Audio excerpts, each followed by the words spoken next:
Always struggle with duplicated data in your Excel spreadsheet? Now there's a very easy way in Microsoft Excel which you can use to show you these duplicated values. It is called conditional formatting. Let's jump in and show you. But let's say you've got a large set of data with different codes and you do not need any duplicates within the list. So you need an easy way to identify the duplicates. So what you do is you select the range with the codes, go to your home button, you go to conditional formatting, you go to highlight cells, and at the bottom you have the option for duplicate values.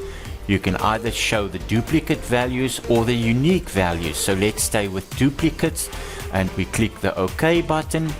We click outside of our data and we can clearly see the duplicate values in our data range.